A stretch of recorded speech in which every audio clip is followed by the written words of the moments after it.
Welcome back to the Nothing is Wrong podcast. We have a special guest today, Dean Pohlman from Manflow Yoga. Dean, welcome. Thanks. I'm a special guest. You are. I do I just say that every time? I think that's what I do. I don't know. I feel like that's the introduction, but Yeah. it works. Yeah, for sure. Well, cool, man. I know we touched base a little bit ago. We've been in some masterminds together and things like that, but recently top of mind for you has been some men's work. So it sounds like we're going to dive into that today, which I'm stoked about. Cool. Yeah.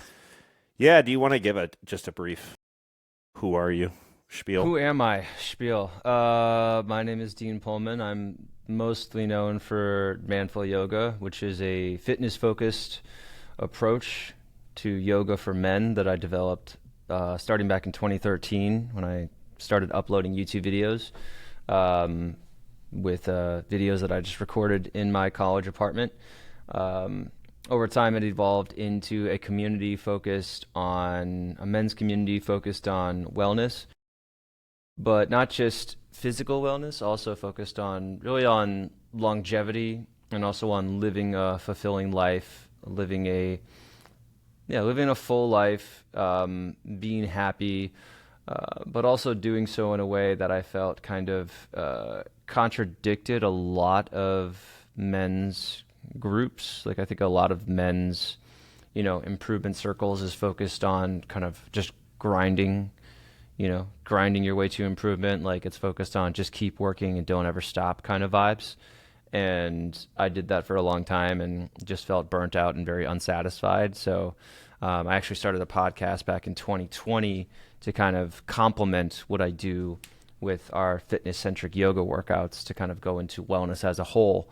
And that's been very fulfilling. And part of that, that really started because of my overall interest in exploring, some of these topics of what we would call men's work, which is going beyond physical fitness and financial security, and it's going into questions like, what kind of person do I want to be? Where am I not showing up the way that I want to in life? How do behaviors that I adapted as a child negatively impact my ability to be who I want to be today? And a lot of that is very emotional, very challenging, very uncomfortable. A lot of things that men in our society typically struggle with. And I found that I kind of have a gift for being able to talk about my challenges in a way that makes it feel approachable and relatable to other people. And so I've been able to kind of step into this role as a guy who's kind of just interested in, overall self-improvement, which is also just self-acceptance, which is why I like the idea of your podcast. Yeah. And just doing the work to do that. And so that's been a really cool opportunity for me in the past few years. We've been doing retreats, and I actually just finished up one last week, less than a week ago. So this gives us a great opportunity to kind of talk about some of that. But without getting into like all the details of what Manflow Yoga is, fitness-centric yoga designed specifically for men. So if you're typically inflexible, you can't do yoga like at a studio, or you think you can't, you're actually probably right.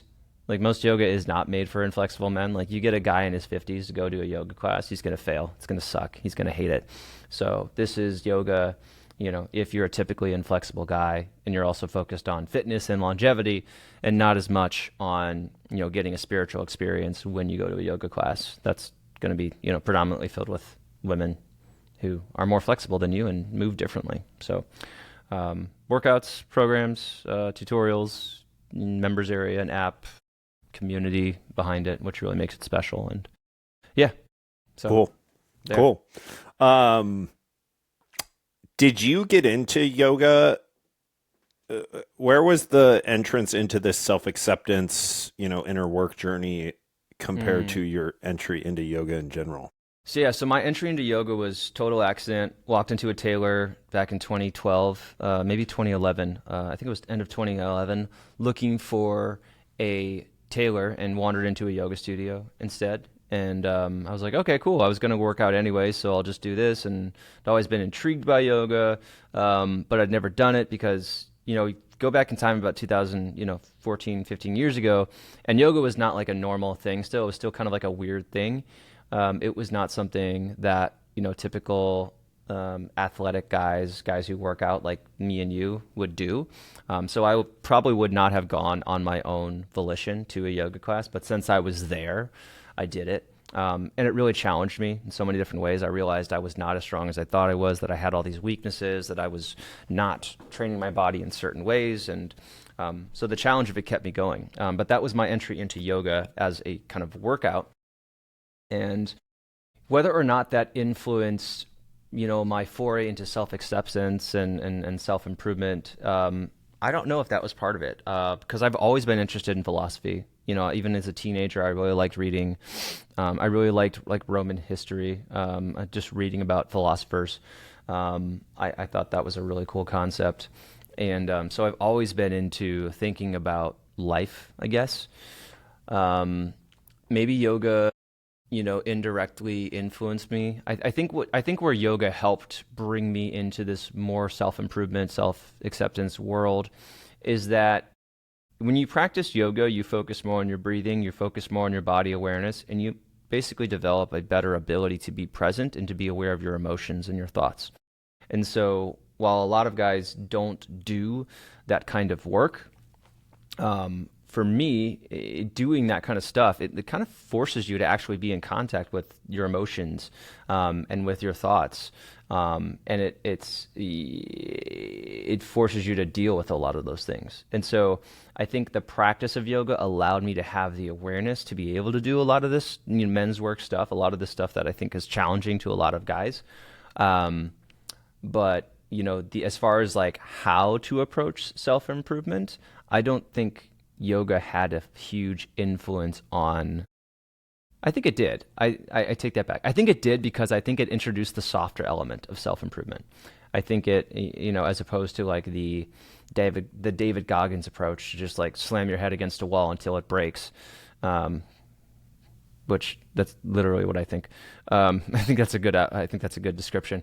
But more of the softer approach of, hey, like, what if we also acknowledge that what we were going through was difficult instead of just denying that it was difficult and kept going on? Like, I'd like to think that a better way to do it would be to look around and say like, hey, this is kind of hard. Is this hard for you too? Cool, it's hard for me. Let's do it anyways. Yeah. Like, let's not gaslight ourselves. And so yeah, that's my response to that. Yeah. No, that's cool. Yeah, personally, it's like I fell into the Goggins thing. I think that's a silent, not Goggins specifically, but just the mindset of it. And then I think it just forced me. That's how I got into the more softer, feminine side approach to this. And ironically, what I'm finding is, you're scared that you're gonna slow down, and it's like there's really no you can end up doing just as much work, just as much effort, do all the things. You're just not unnecessarily causing extra suffering around it Yeah, while you're going through it. Yeah, the way I like to think about it is like you can do the things that you wanted to do and to work on with a 40-pound, weight that you're just carrying around, or you could set the weight down and then you could do it. Like that's how I view a lot of like a men's work is like is having the courage to like set down that burden. It's uncomfortable to get off, but it's having the courage to be able to put down that burden, to be able to let go of, like to truly let go of things that are not serving you, which is such a cliche way of saying it, but like essentially like, can you have the courage to confront the fears that are driving you and to do the work to let go of those fears, or to be able to understand where they're coming from, to go back to the source, to have the courage to lean into the discomfort, the pain that those experiences caused you, to be able to feel them instead of putting them off and then moving forward. And that's incredibly powerful. It's incredibly powerful stuff. And so yeah, being able to be an example of working on that, and also be able to, potentially facilitate some of that, has it's been amazing. Yeah. Awesome.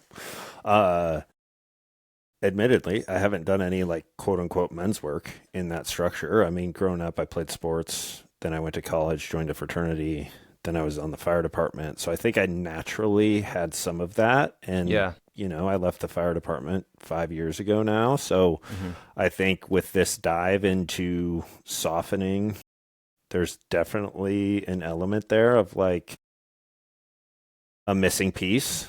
And so I'm excited to, I mean, let's say a listener or even myself, you know, I I recognize something's maybe missing.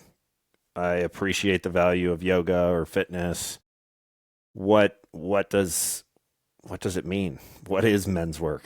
Like where do we Yeah. start? Yeah. Um,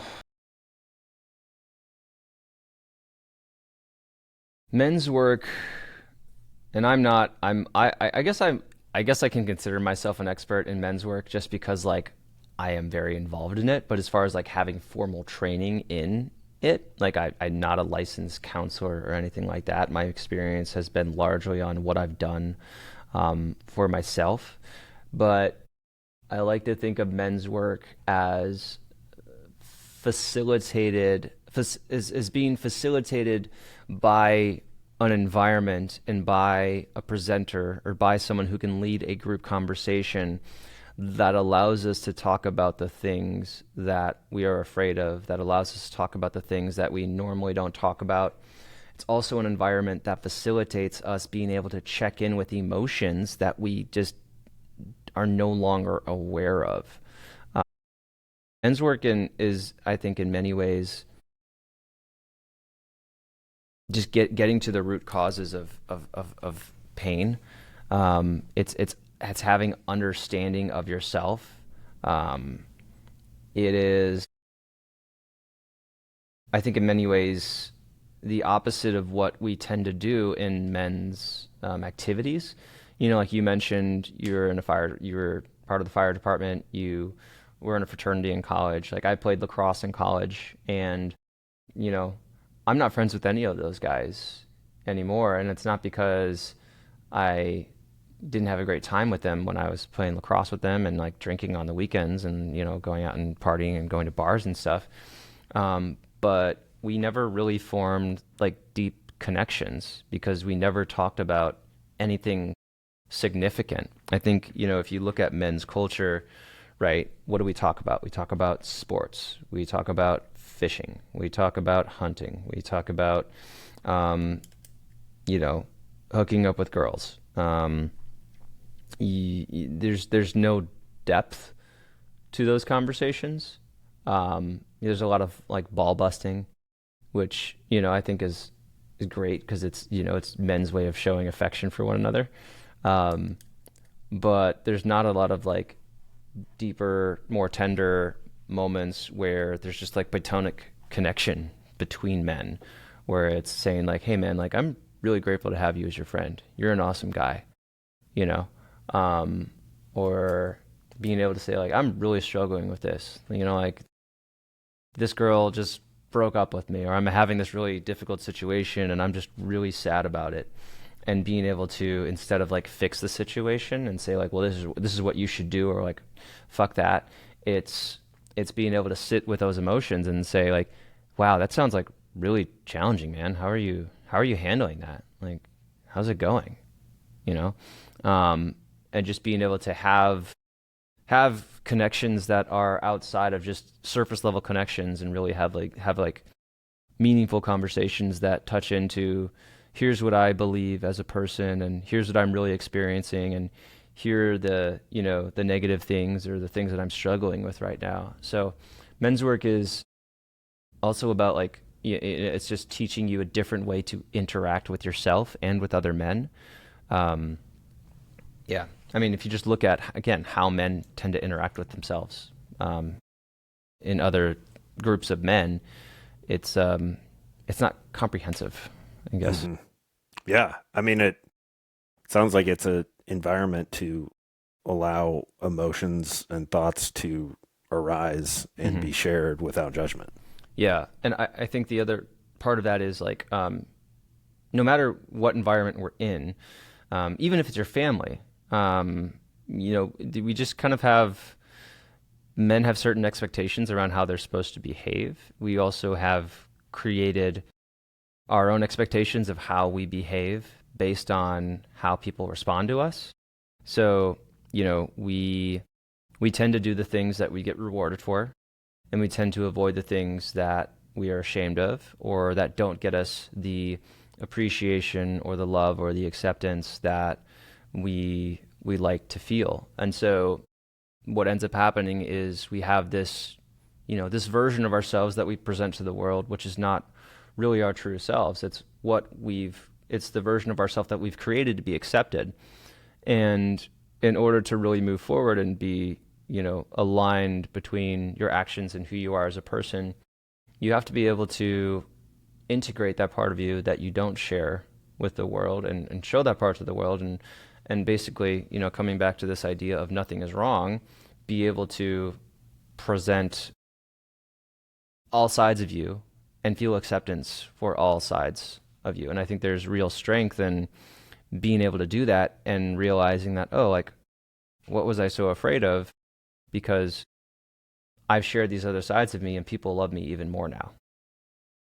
And it's being able to be in an environment like being being able to be in a retreat like environment where you're able to have those conversations and you're able to facilitate this environment where people have acceptance for you and are willing to, you know, hear about your failures or your sadness or things that we typically think about as negative emotions, and to be able to hold space for that and say like, I think you're great anyways, is so powerful. It allows men to, I think, forgive themselves, whereas, we will, feel bad about ourselves we try to feel bad about ourselves to influence ourselves to be better, right? We try to guilt ourselves into, or put shame on ourselves. And when we see people around us who we care about who are saying, hey, like, it's okay, man. You're doing such a great job. Like, that was a hard thing to go through. Like, you had a lot on your plate. It's really transformative to see like that release that happens when guys hear that from someone and they're like, oh my God, you mean it's okay? Like, I'm not gonna, like, the world's not gonna, my world's not gonna fall apart. Um, and it's so powerful to see when that happens. Yeah, that's amazing. I mean, and what comes to mind is going to a place where everyone is in that for each other and Hmm. there for that specifically. Because if I go walk down the street and find a random person and start sharing the deepest parts of myself, who Yeah. knows how it'll be Right. reacted to? Yeah. I mean, what I found though is like, and this is what I recommend to people, because not everyone can go on a retreat like experience, but I've found that most people, just thinking about the friends in your life or the family members, most people are willing to take it to another level in depth. They just need you to initiate it. That's really cool. Yeah. I've I've always been more introverted, quiet, and I've always had a Hmm. story to myself that I just can't relate because I don't like small talk. Mm. And as you say that, I'm like, well, am I initiating a deeper conversation beyond that? Yeah. Well, you're Midwestern. We talk about weather.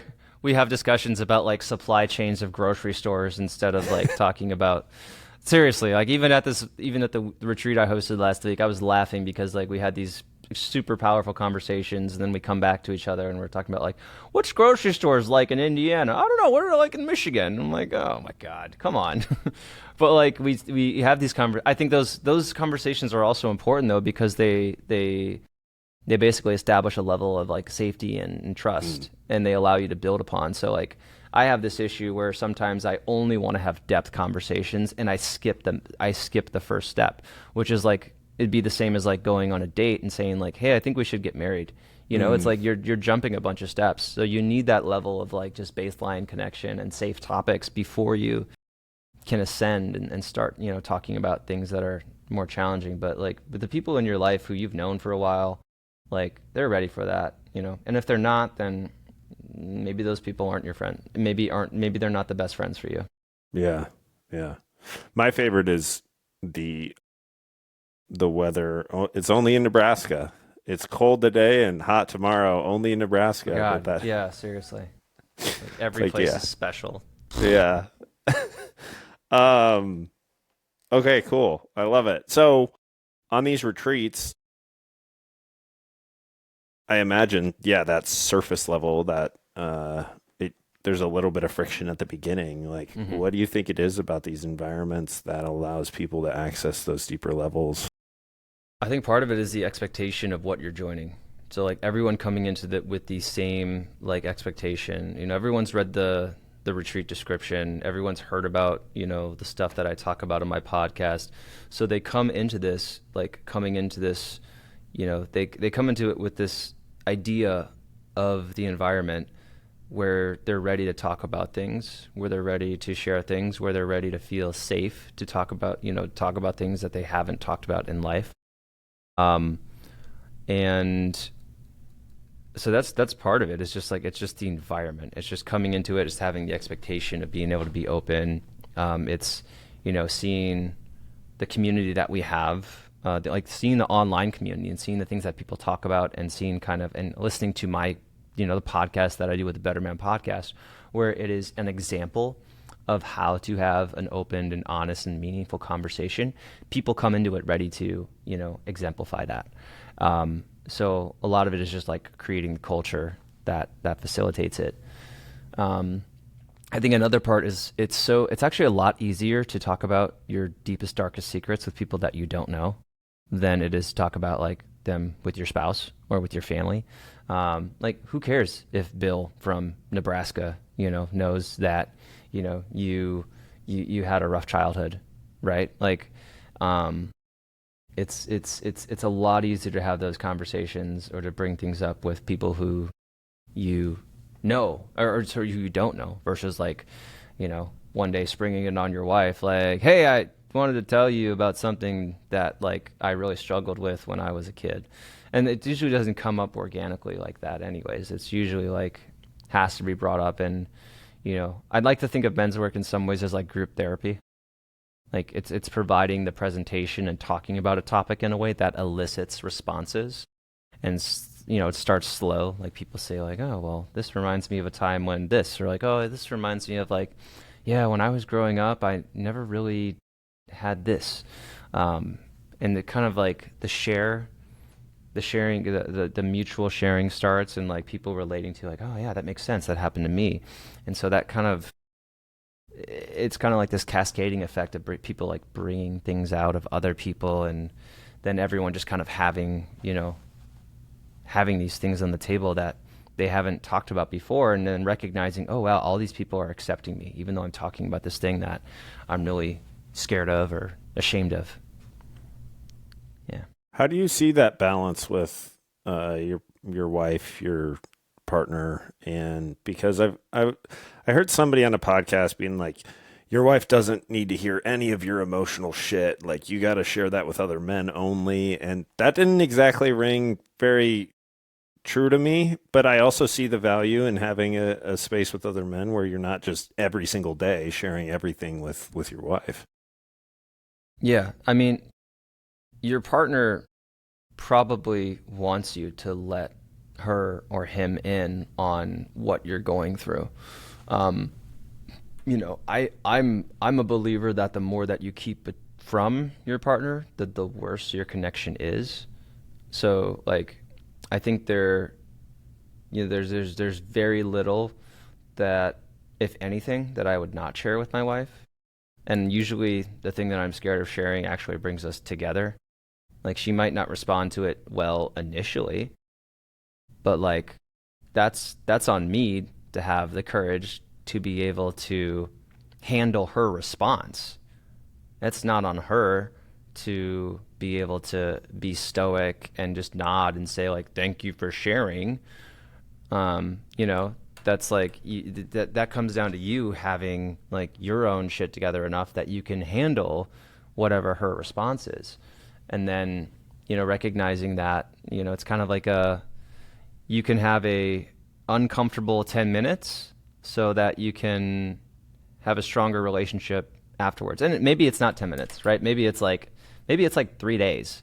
Maybe it's 7 days. I don't know. I haven't had that experience with my wife where it's like I say something and then she doesn't talk to me for 7 days. But I have heard plenty of those, examples in relationships between men and women, between men and men, where, it's like they say something and like it takes them a week to process, So like, but I think there is like, if you're bringing up the same thing over and over and over again with your partner and you can see it's just like beating them down, then like, yeah, there comes a point when I think you also need to be able to, you can't put all of your stress on your partner. Like I think you do need to have other men with close relationships so that you can have, someone else to put that stress onto, essentially, like so you can lean on other people. And I think most guys should have a therapist. I think everyone should have a therapist. It's covered by your health insurance. Like, go get a therapist. I think there's like, after you make like a certain amount of money, I think it's like after you make, for anybody making more than $65,000 or more a year, the number one thing that's going to improve your happiness is like whether or not you see a therapist.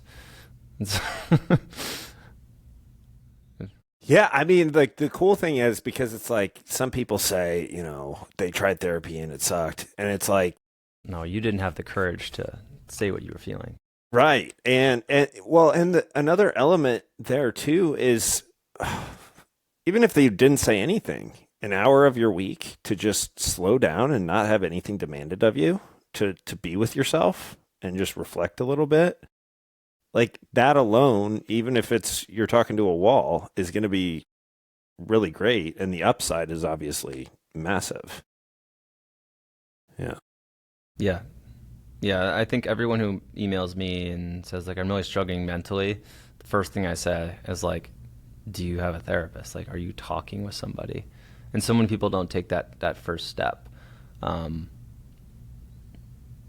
yeah. Why do you think that is? People are scared of their emotions. People are scared of their emotions. They're scared of talking about themselves. Not scared about talking about themselves. They're scared of. I think they have an intuitive desire to avoid pain. Most people don't deal with their problems. They distract themselves with distractions. Right? We use social media. We watch TV. We eat food. We watch porn. We do all these, or we work, right? That's the number one distraction. It's the accepted distraction, right? Is working, right? Being productive, and that's my story. Like, okay, I'll just be productive and avoid all my shit. And so there's so many ways that you can distract yourself when you put yourself in an environment where someone says, like, how are you feeling? Some people, like, they run for the hills. They're like, what do you mean? I'm fine. They get super defensive. Yeah. I think people are scared of, they're just intuitively scared of checking in with themselves because they know that, you can do all the productivity you want. You can watch all the TV you want and whatever it is. But like, you're basically just, jogging away from a zombie who's like walking after you. And eventually the zombie's going to catch you. And that's like, those are all the emotions the negative emotions that you've put down, the uncomfortable things that you didn't want to experience in the moment. So you just, you got out your phone, or you did some work, or you turned on the TV. I think therapy is hard now also because like all of those distractions that we have make it that much harder to confront the emotions when you have a chance to actually engage with them because they've been pushed down so hard. There's a guy who came to one of my previous retreats, and you talk about the idea of holding in your emotions, but it's like kind of like holding a beach ball underwater. Like it's gonna pop up. The more that you hold it down, the more it's gonna like pop up, and it's gonna come out in weird ways. It's gonna come out in like explosions here and there. Like angry outbursts, like overreactions to little things. So, yeah. Yeah, it's ironic, right? Because the effort of holding the beach ball down ends up being 99% of the pain Yeah, that's the weird thing about pain, or that's the weird thing about like or suffering, maybe is a better suffering. one. Yeah, the weird thing about suffering is usually we cause more suffering to ourselves with worry than we do with the thing itself. You know, it's like the thing that we fear is usually less scary, or usually it's actually way, it's way less worse. That is not English, but like, you know, it's not as bad as we feared. It's not as uncomfortable. And when you learn that getting in touch with the thing that you fear, um, and experiencing that discomfort, but then the release that comes afterwards, the more you can train that, the more you start to look at these things that are uncomfortable and recognize, oh, that thing feels uncomfortable. I want to do it because I know the release that comes afterwards. I know like what letting go of that feels like, being able to like move through it feels like. So now I'm like kind of like things that scare me. I'm like, cool, let's do this. Like on the retreat last weekend, we did an exercise where we all paired up and we sat across from one another and we just had to stare at each other's eyes for 5 minutes, not saying anything, just like stare in each other's eyes for 5 minutes. And I was like, that sounds really scary. I don't know if I want to do that. And it was immediately followed by the thought of, let's do this, right? And so I told like the guy who was, I told my facilitator to, hey, let's do this exercise tomorrow, and he was all in. Um, so those things that now intuitively, point being, like I look for those uncomfortable things that I'm scared of doing. Um, Also on that list is swimming with sharks, which might be slightly more dangerous. Um, but You gonna do it? Is it on the books? swim with sharks, it's not on the books. Um, I don't know if Marissa would approve. Um, yeah, I love that, and I think that welcoming that shift of literally turning the scariest things in your life to the most exciting opportunities. I mean, obviously, it's probably start small and start looking at it that way. Don't go straight into the hardest one, but Yeah, that's a catalyst for just life getting better over time instead of worse. yeah, yeah. I mean, there's some of the examples that come to mind. I think some of the most challenging stories that we've heard about from the within the Be the Better You retreats, it's either people like kind of in the process of, or people who have gone through this. But um, one of the most like terrifying experiences that I could imagine would be like for a these are guys who you know lived a normal life. I don't want to say that, but these are guys who um, either deep down knew they weren't straight men, or they just weren't aware of it, and so they go through life for like 20, 30, 40, 50 years with their spouse who's a woman, and then like they start somehow checking in with themselves more, and they realize like, oh shit, like I'm not, this isn't who I'm supposed to be. And just for me, just imagining like, oh my god, how awful of an experience, like how uncomfortable would that be to like realize like, oh shit, this isn't who I'm supposed to be. I've wasted this person's time. Like, what's going to happen to my life? Is my family going to like? And so like hearing about those stories, and then knowing that those people got through that, like I'm like, okay, I can do whatever I'm dealing with. Yeah. Like that just sounds that sounds so I'm very, I think one reason why I'm like really, I'm so inspired by those stories. I'm like, holy shit, like the amount of courage that takes to be able to do that. Like, wow, you Yeah. know? Yeah. Um, but we hear about, we hear about this a lot. I hear about this a lot. I think it's like a growing phenomenon too. I think, it's, anyways, it's inspiring. Yeah. Yeah, that's powerful. And I mean, it amazes me how strong our psyches are and how things can be hidden from ourselves in that way Yeah. unconsciously. What, speaking of the emotional side and not, either being afraid of showing certain emotions or being afraid of feeling them. What do you think are what do you see most in men specifically? Fear of worthlessness, fear of not being enough. Um, we keep the drive on our productivity. We feel like we have to make a certain amount of money. We have to look a certain way, have a certain level of fitness. We have to perform to a certain standard because we've been taught by society that in order to be valued as a man, you have to be able to do all these things well. And if you're not, then you're not good enough.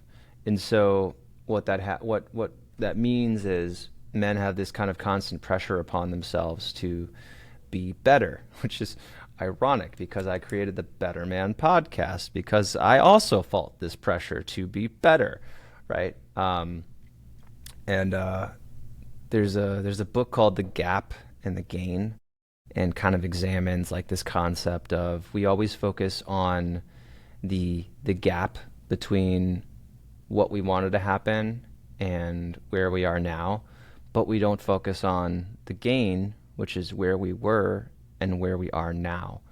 So it's very easy to focus on, the things that we haven't done yet, or haven't accomplished, and we're not grateful for the things that we have done or the progress that we have made. So this first concept of like, not being enough is the biggest one.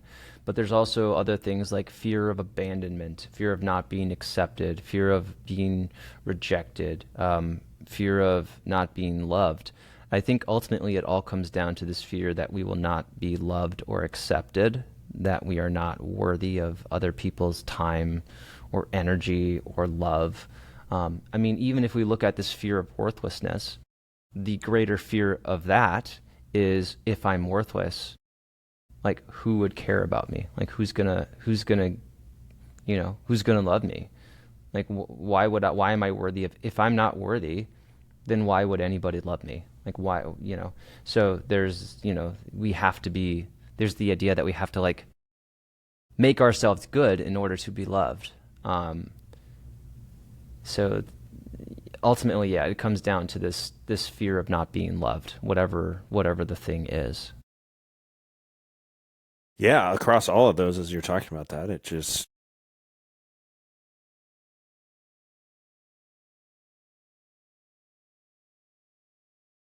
Exactly.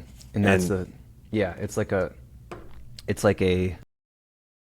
I'm not okay now, but if I work a little bit harder, then I will be okay. And then I can enjoy my life. and then we do those things and maybe achieve it, and like you said, we're just focusing on the gap from even more of it in the Right. future, or Yeah. focusing on, okay, how do I maintain this? How do I sustain it? Yeah. It becomes a checklist. It becomes okay, what do I need to do next? It becomes a bargaining thing. It's like, I'm just going to do this one more thing and then I'll feel good, right? Or I'm just going to do this one more thing and then I'll feel secure. And the trick is recognizing, I like to use this analogy of like going around a merry-go-round. Like you're going on a merry-go-round, just going in circles, you know, but you're treating it like a train ride. And you're thinking like, I'm going on this merry-go-round and eventually I'm going to get to where I need to go, and I can step off and I'll be there. And in reality, you just need to step off, and like you're already there. You just need to step off now, right? It's, I guess a better analogy than a merry-go-round would be like a stationary bike. Like you're trying to get to this place of self-acceptance when really you're already there. You just need to step off and practice. You just need to step off. And there's a lot of stuff that goes into being able to like be okay with who you are now in the moment. Mm-hmm. You can't just have this mindset of I have to be productive and I have to do all these things in order to be loved, and then say like, oh, I'm going to be okay if I just step off and recognize that I'm fine who I am now. There's a lot of really uncomfortable feelings and things that go into being able to accept yourself there that most of us don't do. Like things like, what does it look like to forgive yourself? What does it look like to actually give yourself grace? What does it look like to be truly grateful for where you are in the moment? You know, if you couldn't do anything to fix the situation, can you be okay with how things are right now? And those are all things that we don't really learn to do as men. You know, instead the message is we have to improve these situations, we have to be better, uh, you know, we have to do more, especially in today's society where everything is just you know, it's a competition of, of like just doing more. Anyways, I'm rambling, but No, I love it. I'm curious how you incorporate. Obviously, yoga kind of does it naturally. You touched on this earlier. You're just getting more in touch with the felt sense of your body and your emotions. You know, in whether it's these retreats or just daily practices, how much of this is, or how do you look at tuning into how emotion shows up in your body? Do you think a lot of men have access to that right away, or does that take more time? And where does it fall in? I think it's something that I think it's something that has to be developed. I also think most people kind of exist in the space between okay but not bad enough, right? So they're coasting along in like this kind of like, let's say like C minus D grade area where it's like this sucks, but it's not bad enough that you really have to do something yet. And so, you know, when you experience significant life events or significant traumas, that's when it usually like that's kind of, you know, in a weird way, that's the universe's way of saying like, hey, you have to deal with this. Like it no longer becomes optional, and you have to deal with whatever you know, childhood wounds, whatever you know, traumas that you haven't processed, whatever it is, you have to deal with it when your life goes off the rails and you know, you turn into like, okay, this really sucks and I'm struggling to tread water, to, oh, there's literally a weight pulling me down to the bottom of the ocean. Like you have to do something at that point. Um, what was the question? I got lost in that analogy. Love it. Just incorporating uh, somatic is kind of a buzzword, but just feeling your body, feeling sensation Yeah. versus, hey, Yeah. I need to, because, and where this is coming from is that, oh, just for some context, is like, I am, I lived my life from the neck up, you know, very, up until very recently, I would say. And I would hear stuff like this, and then I would turn it into another way to beat myself up about, Mm, oh, I just need to accept myself. Oh, I just need to forgive myself. And then I was like, not, it's just another layer of not accepting yourself. You know what I mean? yes. So Yeah. what's been really helpful for me lately is just practices, and you know, this will probably bring me to yoga. I haven't been a yoga guy in Mm, the past, but of practices of getting more in touch with like what's actually going on below the neck, like what is okay. actually showing up. So it's instead of thinking through it, is it just feeling the sensations in the body for you? Yeah, yeah, pretty much. Dude, love it. Yes, that is awesome. That has been like probably for me in the last 5 years, that has been like the biggest, that has been the most significant practice that's helped me in terms of my overall health and wellness has been instead of learning to check in with whatever the feeling is in my body. And my thought is, okay, if I couldn't outthink this feeling that I have and all I could do is be with it, what would I do? And so it's just being with that feeling and you're just trying to describe it as much as you can. And you don't analyze why it's there. You're like, oh, there's tension in my shoulders, and shoulders are linked to like my relationship with my dad, and if my dad, too far, Yeah, way too far. words. Right. Yeah, But if you can just go with like that tension in the shoulder and then recognize what situation from my life is causing this tension, and then say like, oh, it's that relationship with like my coworker. Oh, it's like, oh, it's this feeling that I get here, and like when this happens, and just like being able to describe it without explaining it. Yeah, like but most people, you know, what I was kind of saying before is like most people don't have the motivation to do that because their life is okay, right? They're able to get by. They're able to distract themselves easily. Most people, I don't know what the percentage would be. Let's say 80 to 90% of people are able to instantly distract themselves so that they never have to deal with those feelings, right? They feel that, uncomfortable, TikTok, 4 hours later, right? Or like binge watch this, right? Or like go eat something, right? Like there's so many ways to distract yourself that we never get the opportunity to feel with the body. You know, I like to think what would happen if all of a sudden like there was no social media and there were no streaming services? Instant society collapse, literally, because people would wake up. People would wake up and realize, oh my God, this is awful. I don't know if, I don't think this will ever happen, but like, I don't know if it would result in like a really shitty 2 weeks for everybody, followed by like everything's better, or if it would evolve into this like, okay, everything's falling apart because now everyone's like actually like in tune with themselves and this doesn't work anymore. But yeah, most people just don't have, it's never bad enough that they have to feel into their body. I think where people can learn to be in their body is definitely like something a practice. It's practice like yoga, right? It's a practice like, where you're focusing on your breathing, where you're noticing sensations in your body, because otherwise you won't be aware of them. So it's doing something that actually allows you to have awareness of the things. There's also lots of other mindfulness activities that you could do. Like it could be a guided meditation. It could be visualizations, like someone guiding you through, hey, I want you to go back to a time when you were scared. What was happening? What were you feeling? Like what was around you? What were the smells? Right. So there's guided visualizations. There's yeah. So there's lots of ways to practice feeling into your body, but I think most people just don't do it because there's not an interest or these things aren't bad enough.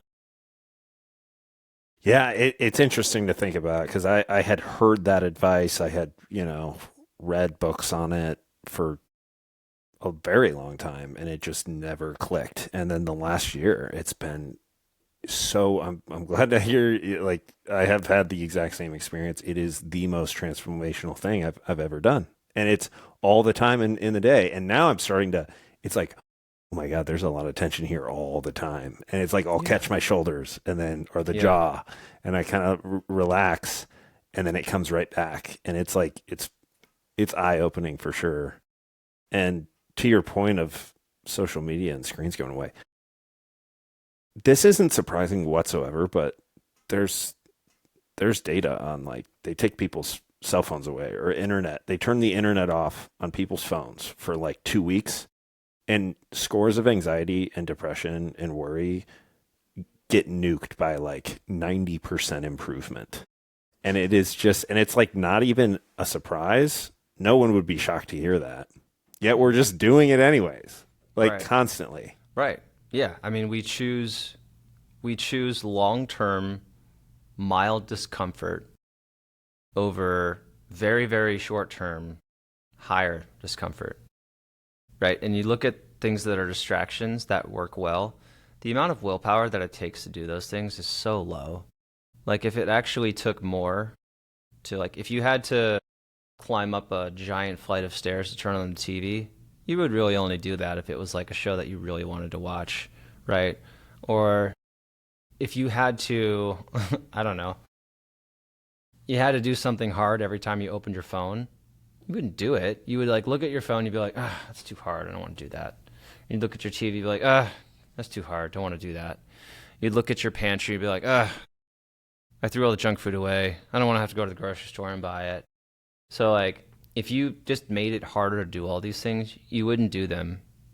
And you you would yeah, like it's just so easy to distract yourself and that's why we do it versus like, dealing with a tiny bit of discomfort. Yeah. Yeah, I definitely would not have Instagram on my phone if I didn't need it for work. And I Mhm. recently installed, it's called OneSec. Mhm. And all it does is it just redirect, every time I hit Instagram, it just redirects you to this app and it just takes you through a inhale and an exhale. And then it Okay. asks, and then it shows you how many times you've opened it in the last 24 hours, and it says, would you like to proceed? Yeah. And it works, dude. It's great. Nice. It breaks the cycle. And Yeah. a lot of the times I just exit out. I'm like, I don't need this. And then it's still there if I need to go post something or Yeah. reply to messages. Yeah. That's awesome. That reminds me, I have a plugin that I use on Google Chrome called Kill Newsfeed. And Oh so yeah. I can open up I could open up Instagram or Facebook on my phone or YouTube. I actually don't have any social media on my phone. I did that probably 6 years ago. Never looked back. But like on my computer, I'll use Facebook. I'll go to Instagram. I'll go on YouTube. But I go there, and instead of the feed showing with all the different things I can click, it just shows an inspirational quote. And then I'm like, oh, but it breaks the loop, right? It like interrupts the cycle. And I forgot about that thing, that plugin for like 3 years. I haven't had it on my computer for a really long time. I just got it back on this week. But I'm really happy that I did. And it's so simple. Like once you do something like that, you realize, wow, why didn't I do this sooner? And like even with the thing like I have to message people on social media, like usually it's not as important as you think. So like doing these experiments where he's like, you know what, I'm just not going to have it for a week. Let me see what happens. You know, those are worth doing. Yeah, I like framing it as an experiment, keeping the softness around it, not something you should yourself into doing and then beat yourself up for, like that keeps it lighter. I'm going to download that because the amount of times I'm going to a social media platform on my desktop to do something specifically for work. And then I'm 4 or 5 posts down and I'm like, and then I close it and then I go back to the pane I was on and I was like, oh yeah, I have to go to Instagram to grab that. And I'm like, oh, I just did that, but I forgot. And then I scrolled it's insane. Right. Yeah. Like you have all these very subconscious habit loops that, you need something to break the cycle. So that's where those things come in helpful. Yeah, for sure. Well, cool. Anything like what else I'm sure we could talk about this practice and the men's work for a lot more, but anything else come to mind that we haven't covered yet that you think is important? No, I was living in the moment of the different questions that you were throwing at me. I wasn't even really thinking about what's next. Something that I will discuss because I brought this up with in the retreat last week. Something that I brought up that a lot of people were interested in is it's kind of this idea of recognizing that we are wired to think negatively, right? So you are just going to be naturally wired to think negatively, and the only way, there are a lot of ways to combat that, but the most effective way is by getting yourself to practice thinking positively instead. And that's not, thinking positively in a way that like gaslights yourself. It's just prompting yourself to think about things in a different way than you're used to. So something that I've been developing, and this is totally for myself over the past few days, has been a daily journaling prompt system that focuses on the things that I stress about and then asking myself questions in different ways so that I'm able to look at those things in a more positive light. So I look at I've used LLMs. So I've used, for this particular one, I use ChatGPT. I've used Gemini in the past. I've used Claude. I for some reason, I find myself coming back to ChatGPT a lot, even though I know people think Claude is the new thing. Fine, whatever. But it basically go through a series of questions that helps me identify things that, like where am I spending a lot of my stress? Like what am I spending the most time worrying about? And then kind of just examining different themes and different areas of my life and asking myself questions in ways that allow me to think about those things in a positive light instead. So, like this morning, for example, I think the prompt was about, it was about, so it was like, what can you do? What are things that are happening in the next 30 minutes that you can control? Or like, what are some things happening around you right now that you don't realize are happening, right? So there's just like little prompts, little, targeted journal topics that are giving me an opportunity to consciously practice shifting my mindset. And so that's something that I, developed over the past few days. And I gave myself a 28-day challenge. And instead of waiting until Monday to start, I was like, screw it. It's Wednesday, but I'm going to start, right? Because, that Rocky 3 scene, there is no tomorrow. Where, you know what I'm talking about? Yeah. Yes. Yeah. There is no tomorrow. Yeah. So, and then like I like to mention the 28-day challenge because 28 days is like something that's a manageable time frame. Like it's saying like I'm gonna journal every day. Like that's too much. And you gotta break it down to like let me experiment with this for like 7 days, 14 days, 28 days. 28 days tops. Like I don't care who you are. I don't care what your level of discipline is. Like 28 days. Make it easier on yourself. Yes, you might be able to tough it out, but make it easy on yourself. Yeah. Yeah. Practicing, making time for conscious, positive mindfulness activity is, I think, really important. And I think it can help shift.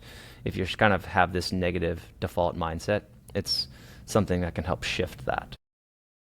Yeah, that's really cool. I mean, I don't know if you're familiar with Mark England. He runs a mindset practice coaching certification called Lifted, and it's called Oh, yeah. yeah. I've heard of this. Okay. It's basically story work is what it's called, and that's Okay. everything it's about. It's just reframing life experiences and the story we place on them, Yes. which can be a pretty big deal from the past or something minor.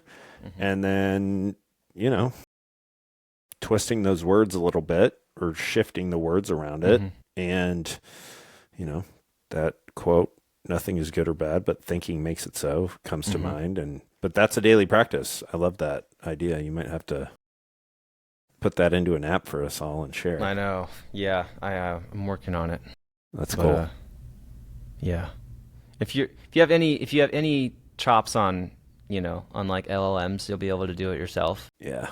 But I'm actually I'm kind of it's fun for me because I'm learning, oh, that's how I can prompt it. Like it's teaching me new things about how to do prompts that I didn't realize you would be done before. Like one thing in the prompt is wait for me to answer the first question and then ask the next question. So instead of it being like asking you 7 questions at once, it actually feels like a guided experience. Yeah. I don't know if you've done that, but like that was my first time doing that. So it's like what do you think about when you're blah, blah, blah, blah? Well, this is what I think about. Cool.